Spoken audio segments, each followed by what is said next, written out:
जब बात आती है अंतरिक्ष की तथा उसको जानने में मानव सफलता की, तो जानवरों के योगदान को भुलाया नहीं जा सकता। इससे पहले हमने बात की थी पहले जीवित प्राणी की जिसको अंतरिक्ष में भेजा गया। वह एक फीमेल डॉग थी जिसका नाम लाइका था, परंतु स्पेस में उसकी दुखद मृत्यु हो गई थी। अगर आपने लाइका का वीडियो नहीं देखा है तो आई बटन पर क्लिक करके देख सकते हैं। नमस्कार दोस्तों, ये है नेशनल रिसर्च टीवी और आप देख रहे हैं द एस्ट्रोचिम्प हैम। आज हम बात करने वाले हैं एक ऐसे चिंपैंजी बंदर की जिसने स्पेस में सफलतापूर्वक एक स्पेस क्राफ्ट को उड़ाया था। उस बंदर का नाम हैम था। हैम का जन्म 1957 में न्यू कैमरून में हुआ था।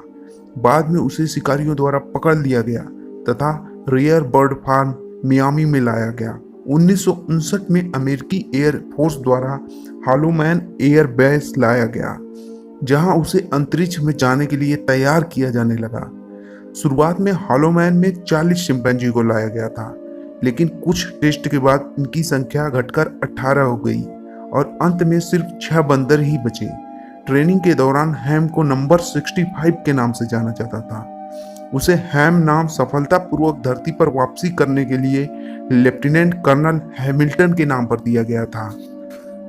1959 में जोसेफ बार्डी की देखरेख में 2 वर्षीय हैम की ट्रेनिंग शुरू हुई।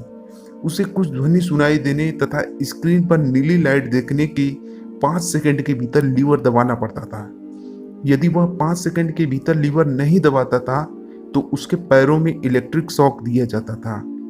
यदि वह सही समय पर लीवर दबाता तो उसे एक केले का छोटा टुकड़ा दिया जाता था। 31 जनवरी 1961 को हैम को मरकरी रेड स्टोन रॉकेट से फ्लोरिडा स्थित केप कैनावेरल नामक जगह से अंतरिक्ष में भेजा गया। यह एक सब ऑर्बिटल मिशन था। हैम की शारीरिक स्थिति का पता धरती पर बैठे साइंटिस्ट सेंसर के जरिए लगातार लगा रहे थे। उड़ान के दौरान हैम के कैप्सूल का प्रेशर आंशिक रूप से कम भी हो गया, परंतु हैम के स्पेस सूट ने उसे किसी तरह का नुकसान होने से बचा लिया। अंतरिक्ष में हैम लीवर दबाने में केवल 1 सेकंड के कुछ भाग से ही पीछे था। उसने शानदार तरीके से काम किया था। हैम के 16 मिनट 39 सेकंड के उड़ान के बाद उसके कैप्सूल को अटलांटिक महासागर में लैंड कराया गया, जहां उसकी क्रैश लैंडिंग हुई। बाद में उसे रेस्क्यू शिप द्वारा बाहर निकाला गया। वह पूरी तरह स्वस्थ था, बस उसके नाक पर थोड़ी चोट लग गई थी। वह जोर जोर से बोलकर अपनी खुशी भी जाहिर कर रहा था।